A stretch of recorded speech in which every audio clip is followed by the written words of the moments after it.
Le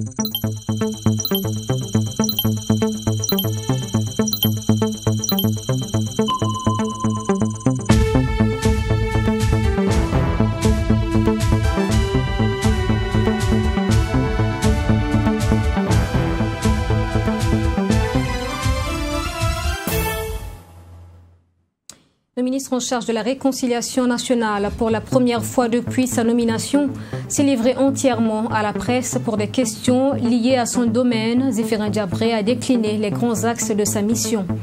Et puis la majorité présidentielle s'agrandit avec l'arrivée de nouveaux partis, 11 au total. On rejoint donc l'Alliance selon le coordinateur national de l'APMP, Clément Sawadgo. Découvrez ces partis entrants dans ce journal. Bonsoir à tous et bienvenue. Le ministre d'État, donc ministre de la Réconciliation nationale face à la presse aujourd'hui, il s'est ouvert aux préoccupations des journalistes. Séance spéciale et la première depuis sa nomination. Zéphirin Diabré a décliné les grands axes de sa mission de réconciliation des Burkinabés. Abdourahim Tabsoba avec la voix de Nadine Zongo. C'est un ministre de la Réconciliation nationale ouvert à toutes les questions des journalistes qui s'est présenté au service d'information gouvernementale ce 4 mars. Un premier exercice du genre pour Zéphirin Diabré depuis sa nomination en tant que ministre d'État chargé de la réconciliation nationale. À cette rencontre, plusieurs points ont été abordés. De la question du retour des exilés politiques, en passant par les dossiers de crimes de sang et surtout l'épineuse question de la négociation avec les terroristes.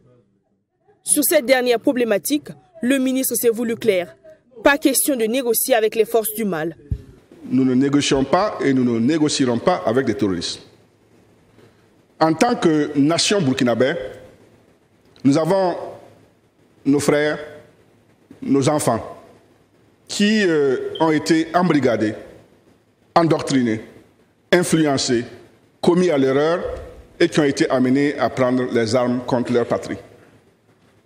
Ils l'ont fait souvent sur la base de frustration, sur la base de manque, sur la base de considérations liées au clan ethnique dont ils appartiennent, sur la base du fait qu'ils reprochent à l'État de ne pas avoir apporté le développement chez eux. Ce sont des choses qui peuvent se gérer. Pour aller à la réconciliation, le ministre appelle à l'implication de tous les Burkinabés pour réserver un Burkina Faso de paix aux générations futures. En ce qui concerne le modèle de réconciliation, le ministre d'État a souligné la nécessité de trouver une voie qui convient aux Burkinabés et non faire du copier-coller en prenant l'exemple sur les cas vécus ailleurs. Pourquoi voulez-vous qu'on aille copier les exemples des autres? Nous sommes des Burkinabés. Nous avons une histoire et une culture. Les schémas de ces Guakwakwa qui ont été mis en Rwanda, là, ça c'est leur culture. Mais nous aussi, on a notre culture. On a des choses qu'on règle dans notre culture là par d'autres voies. Nous, on a par exemple la parenté à plaisanterie. Il y a des pays qui n'ont pas ça. Et vous savez que par l'utilisation de la parenté à plaisanterie, il y a beaucoup de conflits qu'on peut résoudre. Donc nous aussi, restons et consommons burkinabé pour une fois, même y compris là. Voilà. Donc imaginons des solutions qui peuvent écouter ce qui se fait ailleurs, mais trouvons des solutions endogènes. Et je vous assure que notre culture est riche de méthodes et de démarches là qui permettent de résoudre l'ensemble des problèmes, y compris les crimes de sang. Est-ce que la réconciliation au Burkina Faso doit passer forcément par la justice? Pour le ministre, on ne peut pas répondre d'emblée à cette question. Car selon lui, toutes les voies menant à la réconciliation véritable sont les bienvenues. Il n'y a pas de réconciliation, mais plusieurs, a-t-il précisé. Zéphirin Diabré a, au cours de cette rencontre avec la presse, schématisé la réconciliation en 5 points. Selon lui, il y a d'abord la réconciliation socio-politique, comprenant les questions de conflit dans les communautés à la base. Ensuite, la réconciliation sécuritaire, qui porte sur les stigmatisations et les replis communautaires. Il note aussi la nécessité d'une réconciliation administrative qui prendra en compte les contentieux entre l'État et les agents. À cela s'ajoute la réconciliation entre l'État et le citoyen. Enfin, l'autre réconciliation est celle portée sur le ressenti de la gouvernance locale et le développement. Ce point précis porte sur l'équité et l'équilibre dans les politiques de gouvernance et de développement local. Le ministre en charge de la réconciliation nationale, dans son élan, a été reçu par 2 anciens présidents de la République burkinabé, Jean-Baptiste Ouédraogo et Michel Kafando. Ils ont échangé sur les meilleures stratégies qui vont permettre de réduire à néant les conflits qui existent entre les Burkinabés. Le point de la rencontre dans ce reportage.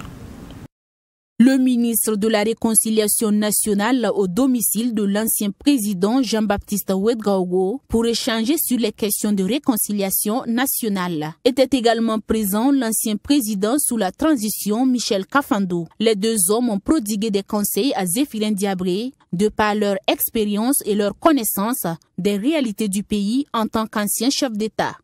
Les crimes de sang qui ont vraiment secoué notre pays et qui ont été déjà à l'objet, qui ont été objet de certaines prises en charge antérieures, telles que la conférence nationale qui malheureusement n'a pas abouti, ensuite le collège des sages qui en a beaucoup parlé, en plus des crimes de sang, vous avez aussi les crimes économiques et aujourd'hui on peut ajouter bien sûr les crimes qui sont liés à l'insécurité. Donc il y a beaucoup de problèmes qui incitent à la réconciliation. Pour le ministre de la Réconciliation nationale, il était de son devoir de venir se ressourcer auprès de ses anciens chefs d'État, car la question de réconciliation nationale est très profonde. Il a également saisi l'occasion pour solliciter leur accompagnement dans la réussite de sa mission. Je voudrais, parlant de cela, remercier vraiment très sincèrement le président Jean-Baptiste Ouédraogo et le président Michel Kafando pour l'honneur et l'amabilité qu'ils m'ont fait de me recevoir donc ce matin pour échanger donc sur les contours de la mission donc qui m'a été confiée. L'un et l'autre ont exercé les plus hautes responsabilités au niveau de notre pays. Ils sont donc pétris de savoir et d'expérience qui seront sans aucun doute utiles pour ce que nous sommes en train de faire. Une question de réconciliation nationale très attendue par les Burkinabés, avec des dossiers toujours suspendus et des questions qui taraudent les esprits. Du reste, le ministre de la Réconciliation nationale dit se rapprocher des acteurs au cœur de cette question à travers ses sorties. Un reportage de Chérif Yanogo avec la voix de Fatima Tani Kiema. Je vous le disais en titre, 11 nouveaux partis politiques ont rejoint l'APMP, l'Alliance des partis politiques de la majorité présidentielle. Clément Sawadgo, coordonnateur national de l'Alliance, l'a annoncé ce matin. Les nouveaux adhérents ont été présentés à la presse à l'occasion du lancement officiel des activités de l'année de l'APMP. Maxime Jules Bambara. Pour sa première sortie médiatique après les élections de novembre 2020, l'APMP, Alliance des partis politiques de la majorité présidentielle, annonce des nouveaux admis dans ses rangs.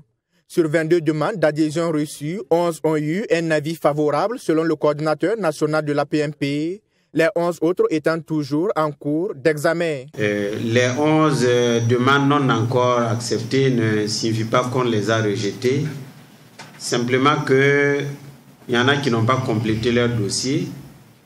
Il y en a que nous n'avons pas pu encore rencontrer parce qu'avant l'adhésion, on se rencontre quand même pour des échanges.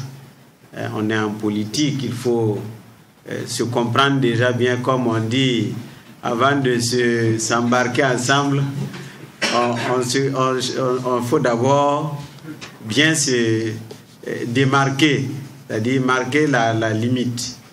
Et donc, nous n'avons pas encore pu les voir. Mais il y a un certain nombre de demandes que nous ne considérons pas comme très sérieuses. Je voudrais qu'on sache que nous n'admettons pas n'importe qui. Il y a des gens qui créent des partis. Bon, vraiment, on ne voit pas très bien l'intérêt politique. On ne voit pas très bien l'objectif politique. Dans cette vague de migration, le MPS, Mouvement patriotique pour le salut, signale également sa volonté de rejoindre le camp de la majorité. Mais le grand absent de ce rendez-vous reste l'UPC, Union pour le progrès et le changement de Zéphirin Diabré, qui avait déclaré son appartenance à la majorité à l'issue des scrutins du 22 novembre. Pourquoi l'UPC n'est pas là ce matin?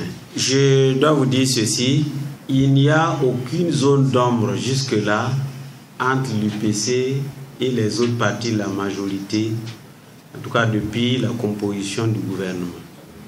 Il n'y a pas de zone d'ombre. Il n'y a pas de position contradictoire sur des questions.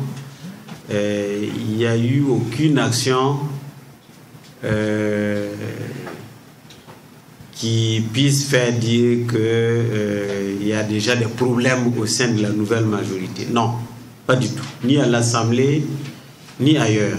Avec ces nouveaux adhérents, ils sont désormais plus de 75 partis politiques réunis au sein de l'Alliance des partis politiques de la majorité présidentielle avec pour mission défendre la politique du président Kaboré et l'accompagner dans la mise en œuvre réussie de son programme quinquennal.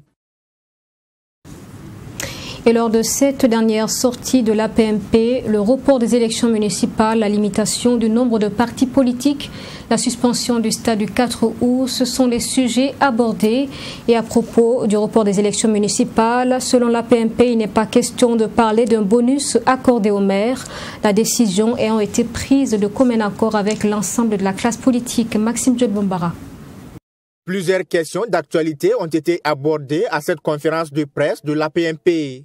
Le premier sujet est celui relatif au report des élections municipales. Si certains parlent d'un lenga, c'est-à-dire d'un bonus qui aurait été accordé aux maires et conseillers municipaux, pour le coordonnateur national de l'APMP, il n'en est rien. Plutôt que d'un bonus, il s'agit d'une décision actée par l'ensemble de la classe politique. C'est nous-mêmes qui, dans notre analyse, avons campé autour d'un certain nombre de paramètres pour estimer que c'est bon de faire ce report. Et nous ne l'avons pas fait sans consulter l'opposition politique. C'est une question extrêmement importante qui avait été posée et d'aucuns, en tout cas, pensaient qu'il faut élire dorénavant les maires au suffrage universel direct. Parce que si le maire est élu au suffrage universel direct, c'est fini. Voilà, les conseillers sont là, participent au conseil municipal, ils travaillent ensemble. Mais les conseillers ne peuvent pas faire tomber quelqu'un qui est élu par le peuple lui-même. Voilà. Donc ça, c'est une solution. Sur la question de limitation du nombre de partis politiques évoquée par le président de l'Assemblée nationale lors de la déclaration de politique générale du Premier ministre le jeudi 4 février dernier, l'APMP se dit jusque-là pour le multipartisme comme l'autorise du reste la Constitution. Pour le moment, en tout cas jusque-là, au niveau de l'APMP, nous sommes sur le multipartisme intégral qui donne la possibilité à toute personne qui veut de créer son parti et donc on s'en tient à là. Maintenant, bon, si un jour en faveur des débats il y a des propositions et des analyses très sérieuses qui pourraient nous amener à réviser notre point de vue, là aussi on aviserait. Réagissant à la question de la suspension du stade du 4 août par la CAF pour les compétitions internationales, le président du NTD, Vincent Dabilgou, a indiqué qu'il n'y a personne sur qui jeter l'anathème, mais le problème résulte plutôt d'un manque de culture d'entretien des infrastructures publiques. Le ministre en charge des Affaires étrangères et celui des Burkinabés de l'extérieur ont visité 5 services rattachés au ministère. C'était le 2 mars dernier. Le ministre délégué en charge de l'intégration africaine était également de la délégation. Objectif, s'imprégner des conditions de travail et faire découvrir les services au nouveau ministre délégué. Compte rendu avec Fatima Tanikima. La dernière composition du gouvernement a fait état de la fusion du ministère des Affaires étrangères et de la coopération et celui de l'intégration africaine et des Burkinabés de l'extérieur. Une situation qui nécessite des réaménagements au niveau des différents services qui étaient rattachés aux 2 ministères qui ont été fusionnés. Dans ce processus de fusion, il était important qu'on fasse le tour pour voir quels sont les différents services de l'ancien ministère de l'intégration africaine et des Burkinabés de l'extérieur, voir physiquement les différents locaux et rencontrer sur place aussi le personnel qui était dans cet ancien ministère-là, afin qu'on puisse voir comment le processus peut se passer en douceur. À la place d'un ministère de l'intégration et des Burkinabés de l'extérieur, un ministre délégué en charge de ces questions a été nommé. Cette visite des services était donc une occasion pour ce dernier de faire connaissance avec ses nouveaux collaborateurs. Donc nous avons pu en tout cas voir sur le terrain aussi bien les conditions de travail que même la disposition d'esprit de nos collaborateurs. Donc nous sommes convaincus que les quelques soucis que nous avons pu voir sur le terrain, ça nous permettra ensemble de voir quelles sont les solutions que nous pourrions apporter. Ce sont au total 5 services qui ont reçu la visite des 2 ministres le 2 mars dernier. Il s'agit du site de l'ex-ministère de l'intégration africaine et des Burkinabés de l'extérieur, du Bureau national de la CEDEAO, de l'Institut des hautes études internationales, ainsi que les secrétariats permanents de la Commission nationale de la francophonie et celui des réfugiés. L'État burkinabé a tenu sa revue conjointe des opérations avec la Banque mondiale le 2 mars dernier. L'objectif de cette rencontre annuelle était de mesurer l'impact des investissements de la Banque mondiale et de dégager des perspectives pour une meilleure utilisation de ces ressources dans la mise en œuvre des projets et programmes. Pour en savoir plus, reportage avec Abdourahim Niénié. À travers cette rencontre, le Burkina Faso et son partenaire financier, la Banque mondiale, ont évalué la performance des projets et programmes de développement. Et il ressort de ces échanges que la pandémie du Covid-19 a empêché l'État burkinabé de décaisser des sommes prévues pour l'exécution de certains projets de développement. Les 2 partenaires ont donc réfléchi sur les mécanismes à mettre en œuvre pour permettre de mieux utiliser les ressources allouées par la Banque mondiale pour le bien-être des populations. Vous savez qu'en 2019, fin 2019, nous avons eu un taux de décaissement de 35%. Ça veut dire que sur les ressources que nous devons décaisser, nous avons eu une performance de 35%, ce qui était très louable dans la sous-région. En 2020, nous sommes tombés à 20%. Cela veut dire que nous avons perdu 15% de performance. Et c'est pourquoi nous sommes ensemble en janvier, dès le début de l'année, donc nous sommes en mars, pour justement examiner avec les ministres sectoriels comment nous allons améliorer l'absorption de ces ressources-là et, comme je l'ai dit, qui effectivement doit aller au profit de nos populations. Pour mieux atteindre cette cible qui est de la population burkinabé, 5 départements ministériels ont pris part à cette revue conjointe Banque mondiale État burkinabé. Il s'agit des départements de l'eau et de l'assainissement, l'éducation, l'énergie, l'agriculture et le département de l'économie. Comme on dit, on ne peut pas raser quelqu'un à son absence, de réfléchir avec eux sur comment on peut mieux faire, comment on peut maximiser l'impact sur le terrain, comment on peut renverser la spirale de violence, d'insécurité en apportant des solutions de développement et en allant très vite dans notre façon d'exécuter ces projets, de simplifier les procédures de passation de marché, d'être plus agile sur la conception des projets et de pouvoir se replier rapidement sur les zones où les conditions sécuritaires sont réunies pour avoir des résultats tangibles. Cette rencontre fut un cadre pour examiner les innovations en matière de suivi, évaluation des projets et programmes et aussi de chercher des stratégies pour améliorer la communication sur les projets et programmes avant et après leur mise en œuvre. La 4e édition du prix Pierre Castel a été lancée officiellement ce jeudi à Ouagadougou. Les dépôts de candidatures vont durer 1 mois et sont attendus des candidats issus de 4 pays d'Afrique que vous découvrirez dans un instant. Ils devront être porteurs de projets entrepreneuriaux dans le domaine de l'agriculture et de l'agroalimentaire. Le grand vainqueur donc du prix Pierre Castel remportera 10 millions de francs CFA. Précision dans ce point de Ami Valion avec la voix de Mami Kamabou. Le prix Pierre Castel est un concours annuel qui, depuis 2018, soutient des initiatives portées par de jeunes entrepreneurs dans les domaines de l'agriculture et de l'agroalimentaire. Le projet accompagnés sont retenus pour leur impact sur le développement socio-économique de leur pays et plus spécifiquement pour leur capacité à nourrir la population. Cela vise aussi à préserver les ressources naturelles, favorise l'autonomisation de jeunes et des femmes tout en contribuant au développement des systèmes alimentaires agricoles. Nous sommes là aujourd'hui à Ouaga pour vous dire que nous lançons aujourd'hui l'appel à candidature pour ce prix Pierre Castel qui va s'échelonner pendant au moins 1 mois. De toute façon, Souleymane en dira sans doute davantage que moi d'un point de vue technique. Et nous espérons avoir un maximum de jeunes entrepreneurs burkinabés qui vont soumissionner à cet appel à candidature de manière à ce que autour du mois de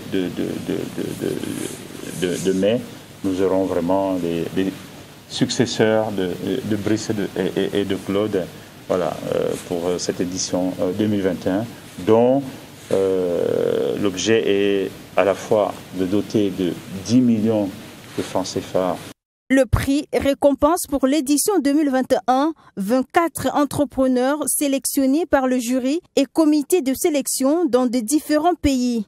C'est des jeunes entrepreneurs d'un certain âge. Il ne faut pas qu'ils soient aussi vieux que moi. Hein. Voilà. C'est des jeunes entrepreneurs à fort potentiel qui remplissent un minimum de conditions d'accessibilité, avoir une entreprise, être reconnu, faire preuve d'un certain loyalisme fiscal, hein, mais surtout être orienté vers l'agriculture et l'agroalimentaire. Parce que nous, on considère que c'est vraiment dans ce secteur-là que le devenir de l'Afrique va se faire. Et c'est important d'orienter aussi les jeunes vers l'agriculture, mais pas une agriculture pour transformer Made in Burkina, pour transformer localement les choses, pour préfigurer des capitaines d'industrie comme Pierre Castel. Pierre Castel, il a commencé comme Brice, comme Claude. Et aujourd'hui, il est ce qu'il est.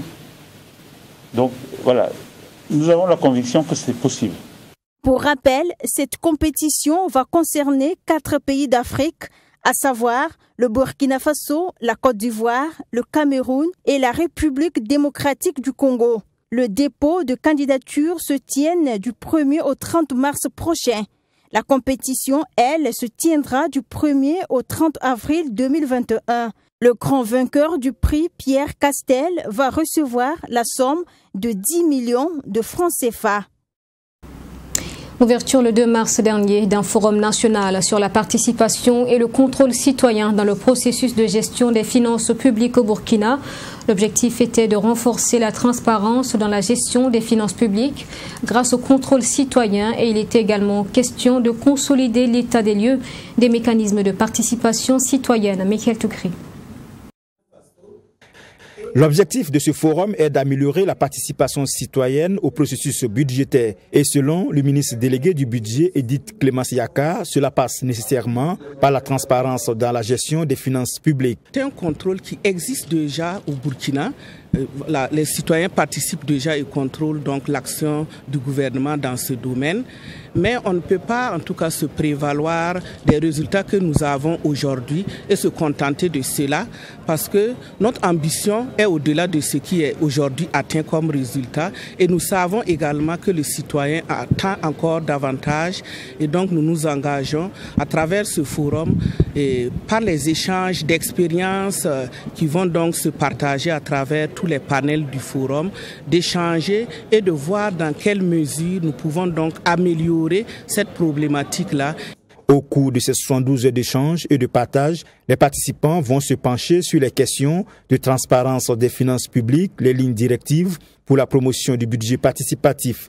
Il sera aussi question d'aborder la problématique de la participation citoyenne en matière de contrôle externe, ainsi que la prévention et la lutte contre la corruption.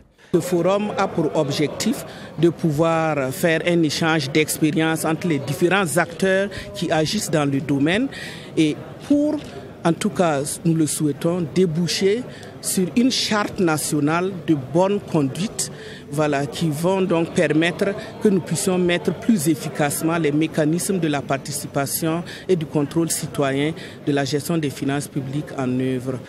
Depuis 2013, selon le ministre chargé du budget, le Burkina Faso s'est engagé dans le processus de transparence dans la gestion des finances publiques, ce qui a permis plusieurs réformes et des actions engagées par le gouvernement pour promouvoir la transparence et l'obligation de rendre compte. L'Union des transporteurs, opérateurs économiques et chauffeurs du Burkina au Togo demande au gouvernement burkinabé d'organiser un cadre d'échange entre les acteurs pour mettre fin à la crise autour de la gestion du fret. La structure, qui est basée au Togo, a été présentée aux autorités burkinabées par les premiers responsables qui ont fait le déplacement de Ouagadougou. Ils étaient face à la presse aujourd'hui pour faire le point de la rencontre donc avec les autorités au Burkina. On en parle avec Abdourahmini. Créée depuis 2018, l'Union des transporteurs, opérateurs économiques et chauffeurs du Burkina au Togo a été présentée aux autorités burkinabées par ses membres, a laissé entendre les premiers responsables de la structure qui séjournent depuis quelques jours au Burkina Faso. Ils disent également avoir rencontré les différents acteurs du monde des transports, notamment la fêtière unique des transporteurs du Burkina FUTRB, le Haut Conseil des transporteurs et le Conseil burkinabé des chargeurs CBC. Sur la crise qui secoue le secteur, l'Union invite à des discussions franches. Faisons de telle sorte pour qu'il y ait l'unité. C'est ce que nous avons demandé. Nous prenons toujours ça parce que l'exclusion ne nous fait pas avancer. Donc nous voulons que vraiment chacun de nous de mettre nos égos à côté et voir l'intérêt supérieur du transport burkinabé. L'Union a profité de tirer les choses au clair. La structure, bien que créée au Togo, doit avoir sa place au sein des structures des transporteurs au Burkina Faso. Elle demande à cet effet être incluse dans les sphères de prise de décision. La FITRB, la fêtière unique des transporteurs burkinabés, qui nous le dit que nous sommes du droit togolais. Et le CBC aussi nous l'a dit, que nous sommes du droit togolais. Vraiment, nous pensons qu'à ce niveau, il faut que quelque chose soit fait et nous interpellons même le gouvernement. À ce niveau, que quelque chose soit fait pour que les Burkinabés puissent s'entendre et surtout les acteurs du transport burkinabé puissent s'entendre.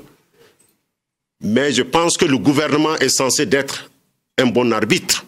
L'Union des transporteurs, opérateurs économiques et chauffeurs du Burkina Faso au Togo regroupe près de 1000 membres présents au Togo et au Burkina Faso.